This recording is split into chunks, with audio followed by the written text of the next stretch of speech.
Hello, everybody. Welcome back to Music Meltdown. It is the Album of the Year series, which this time we are tackling 1983, a year that I definitely think that this is a step down from 1982, but most years would be a step down from 1982, which is just such a loaded year.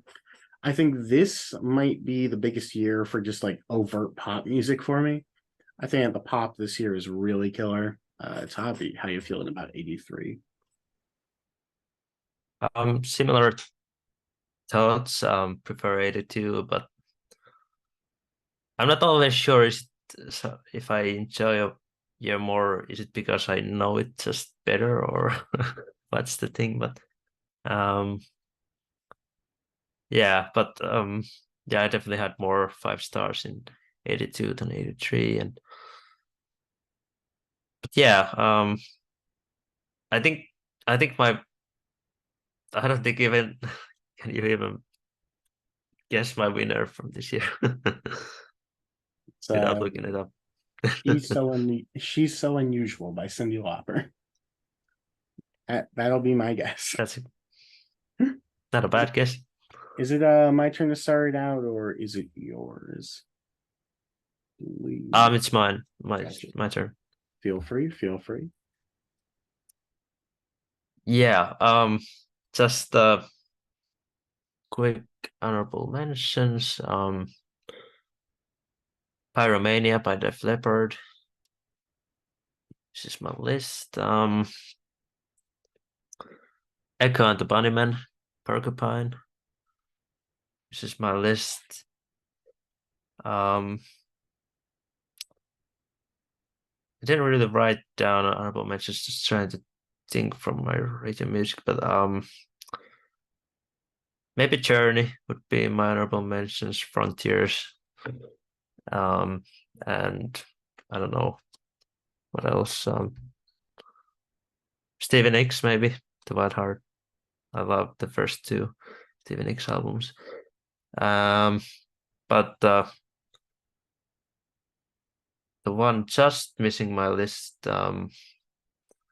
is Quiet Riot, Metal Health. It's a cool glam metal, heavy metal album, and kind of has the um even the AOR feel to it, and just love the vocals, and it's kind of like my style of metal, very melodic and yet fun, but and probably not the greatest lyrics, but I don't really mind. But my actual list, number five,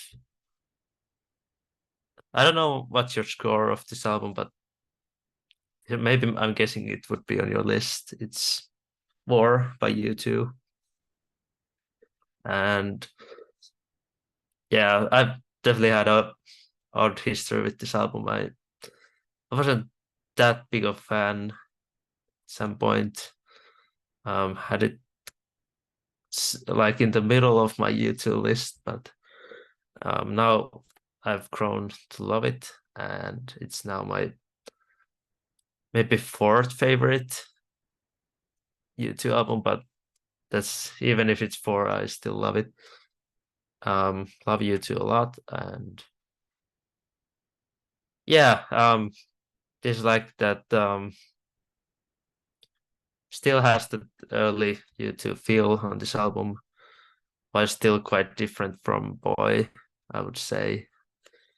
Um, I gotta having trouble how to describe this album, but it's kind of like this post-punk type of, but it's still big and political lyrics and whatever. It's still have energy, and but yeah, but I don't know, but yeah, love a lot of these songs like Sunday Bloody Sunday and New Year's Day and 40 is actually a cool number. Two Hearts Beat One, Surrender, so on. Um, Then again, Talking Heads, Speaking in Tongues. I think it was my second favorite in the video we did ranking, and yeah, just yeah, a lot of great songs again, like this new wave funk, lots of synths, and This Must Be the Place is my song of the year. I love it a lot, and yeah, I like some of these, like Burning Down the House is like a number I hear a lot in movies or in TV shows, whatever. It's quite popular.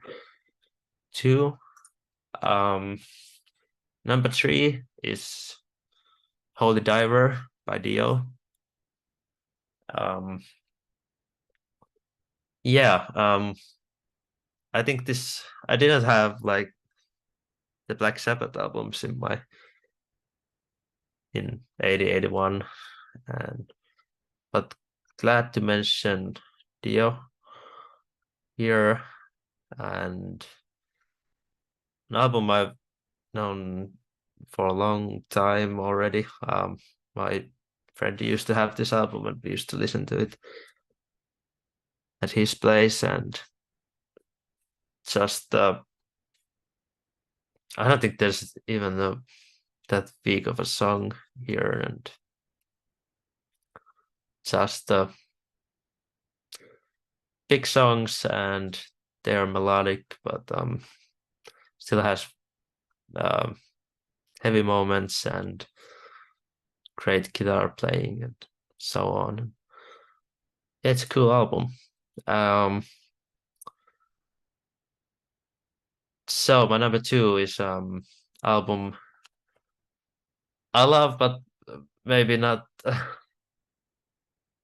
as much. People don't like it as much as I do, maybe. But my number 2 is Bark at the Moon by Ozzy Osbourne, and it's almost a, I don't want to say a silly album, but it's like a it's like a glam metal, heavy metal type of thing again, which seems to be kind of what I'm doing here in 83. But yeah, just a lot of synths even in this album, and some of the riffs, like the title track, is like so cool, so fast and heavy, and just great power ballads. You're no different, So Tired, and some there's even some cheesy moments, but I still kind of like the cheesy moments. Um, yeah, I'm Waiting for Darkness, and it's the album which is my favorite and more. I don't know how to describe it. It's like a moodier metal number, I guess.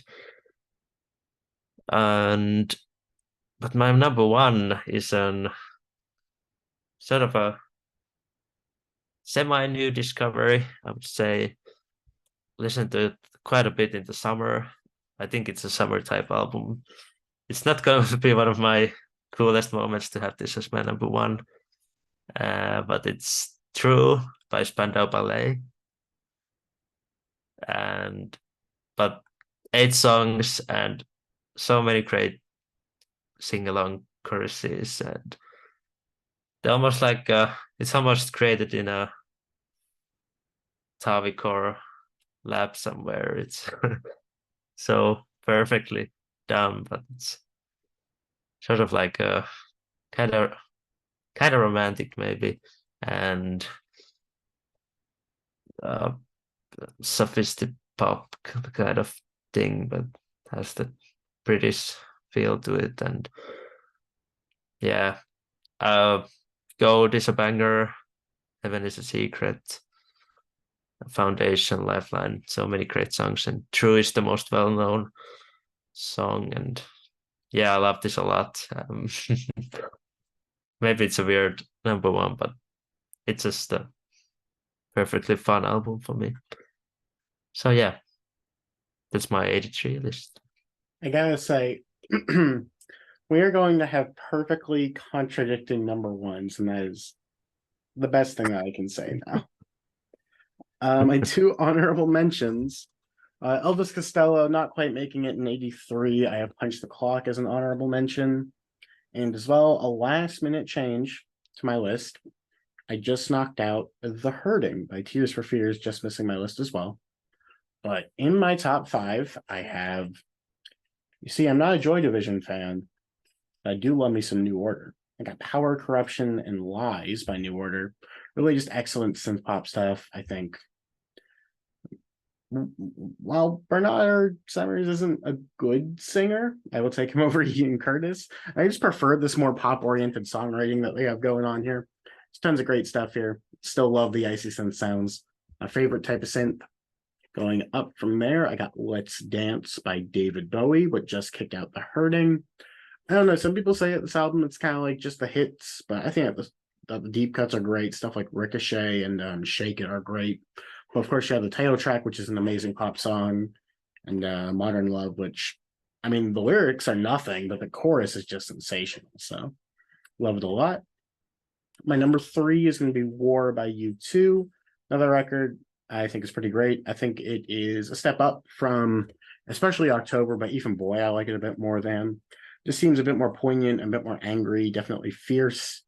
And I love the sound of it. It's very cold, it's very dark, but it really fits everything brilliantly. And I think that Bono is doing very well vocally here. And number two is an album that I think that I like more than most people. It's actually my second favorite album by this band. I have Mummer by XTC, which I think is really exceptional. It's very pastoral, very sort of gorgeous in its landscape. I love it a lot. Really, all of the songs bleed into each other brilliantly, and it's just got this really stunning sound to it and really great sort of atmosphere that I love a lot. But my winner, well, you have Spandau Ballet. I have Echo and the Bunnymen with Porcupine as my winner. So you really love how those two things really play into each other there. To me, it's just an amazing post-punk record. I think that the soundscape and the sort of performances here are exceptional, especially the drum work is always great. I think Ian McCulloch is a really interesting lyricist across here. I do like his voice. It's not like my favorite thing out there, but I think that he suits the music well. And as well, I just think the songs are great, especially tracks like Clay is really good. The Cutter is outstanding. And all the other ones really just build up to this great sort of dark landscape and mood that you really just love in your post-punk. I love it a lot. I think it's a great record. Doesn't quite have the fun and happiness of the Spandau Ballet, but it's got the darkness to counteract it. So my number one, Porcupine by Echo and the Bunnymen. Great. Yeah. Great album. Did I say it correct? Is it post-punk? Yeah, I would say so. It's probably their most overtly post-punk record that they would do. I feel like a lot of their other ones have more stuff going for them, but that one is like definitively post-punk for me, at least. Yeah. I usually just call you to just like alt rock, but that's like a kind of like U2 style, so I don't know. I'm not sure about the styles sometimes. And I'd say they both fit into post-punk pretty squarely. That being said, per the usual, I hope that you enjoyed this. Put your lists down below so we can sort of see how things differ, see what you all think. But you all had a great one. Bye.